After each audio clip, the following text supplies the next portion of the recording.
Good day, everyone. Today, we will discuss one of the tools in macro environment analysis and business opportunity identification, which is PESTEL analysis.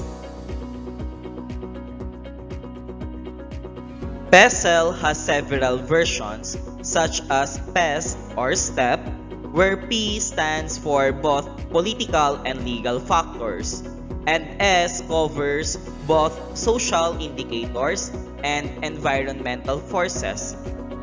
PESTEL analysis is also considered as a marketing tool in firms. This is also a tool used to analyze and observe the macro-environmental factors that may have a profound impact on a business performance. And in this video lesson, we will learn the different components of PESTEL. The first component of PESTEL analysis is political factors. Political factor pertains to government rules, laws, and fiscal policy, changes that influence an industry or organization. A good indicator of political factors is tax reform.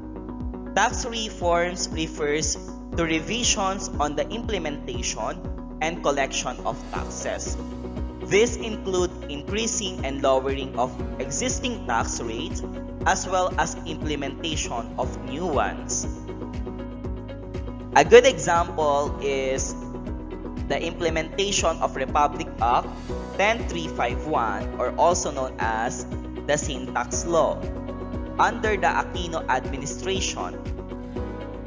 This law was driven by public health considerations, but its implementation affected the tobacco and cigarette manufacturing industry in the country. Another example is the current implemented laws last 2018, which is the Republic Act 10963, or also known as the Tax Reform for Acceleration and Inclusion Law, or TRAIN Law. According to the Philippine National Government, these tax reforms remove the personal income taxes for those people who earn 250,000 annually. However, taxes transferred to the VAT of most economic goods like dairy products, oil, and automobile tools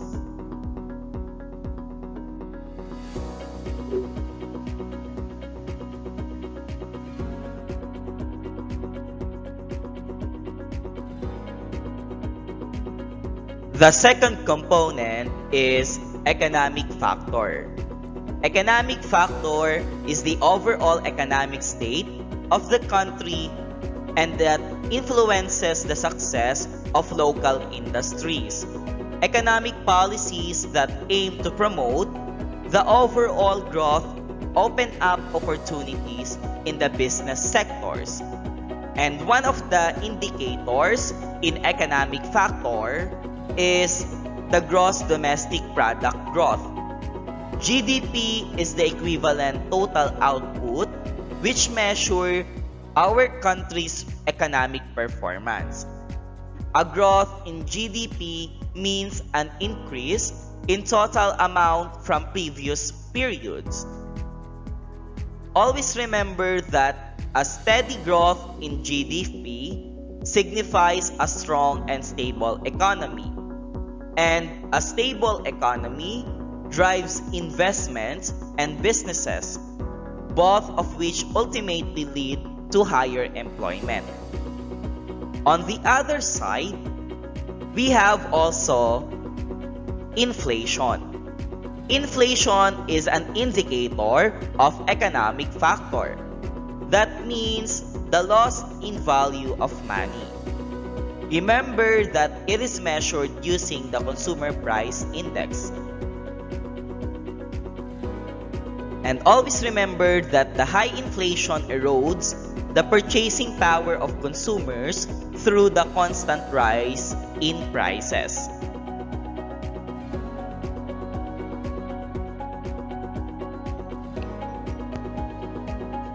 Another component of PESTEL analysis is social factor.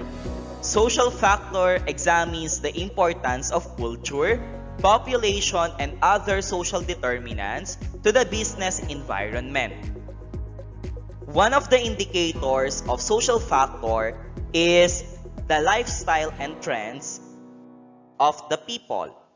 There is a growing trend for consumers to lead a fit and healthy lifestyle. Consumers are moving toward the use of organic ingredients, not only in food but also in skincare and other personal products. And most of the people believe that organic means that there are no harmful ingredients and chemical used in manufacturing the product or food. And this is also related to the different businesses or fitness studios. Exercise is no longer limited to the typical weights and treadmill at your local gym. Specialized dance and fitness studios have multiplied in recent years, especially in Metro Manila.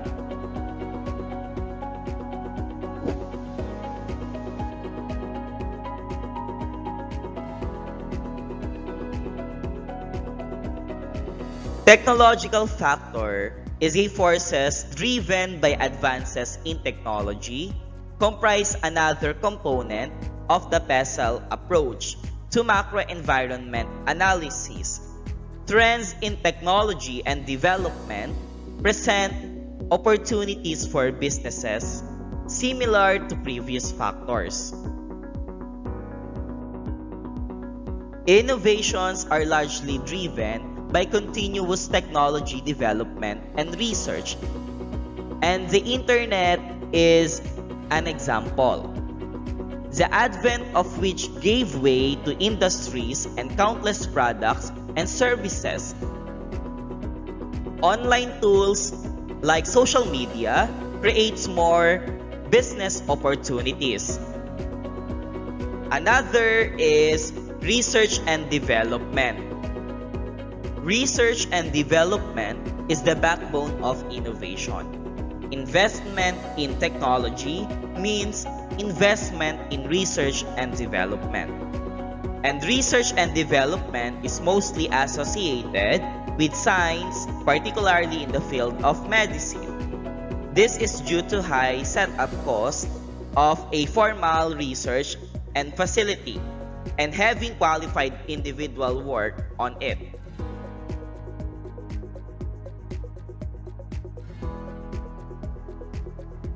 The next macro-environment factor that impacts the business sector in the Philippines is the legal factor. This covers new regulations and government mandates that influence operations of businesses. And a good indicator of this is the regulation on business sanitation compliance. Providing a safe working environment is a requirement for employers and for the clients itself. And most of the times, sanctions and stricter policies need to be implemented to dissuade employers from taking unfair advantage of their workers. Another indicator is employment trends. Here in the Philippines, under the Aquino administration, came up with the Philippine Labor and Employment Plan, or also known as PLEP. This 5-year plan, under the implementation of DOLE, aimed to achieve inclusive growth through decent and productive work.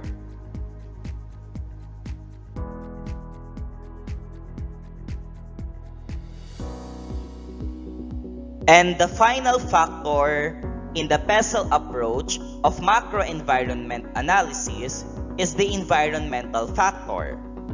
A strategic analysis of a business is not complete until evaluation of natural resources is conducted.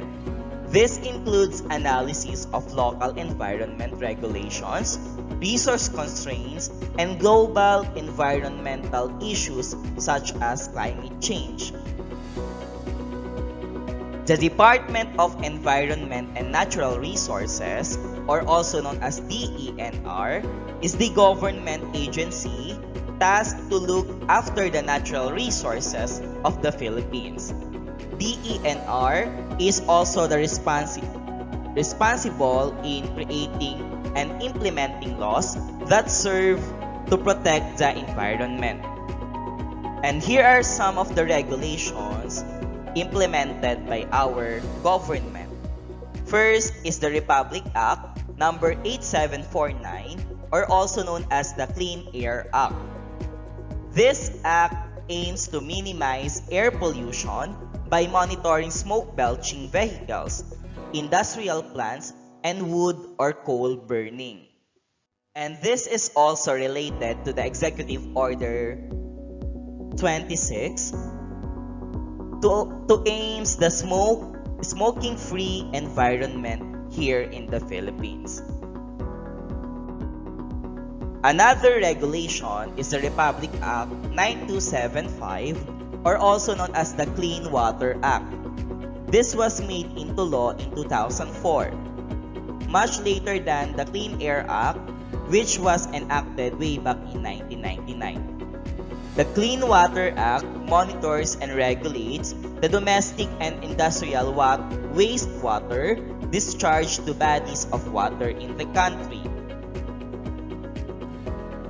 Another is the Republic Act 9729, or also known as the Climate Change Act.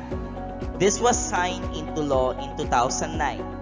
The act aims to evaluate the government programs to ensure the policies consider the effects of climate change and new developments are sustainable. Under the same act, the Department of Education was mandated to include climate change discussions in the primary and secondary levels.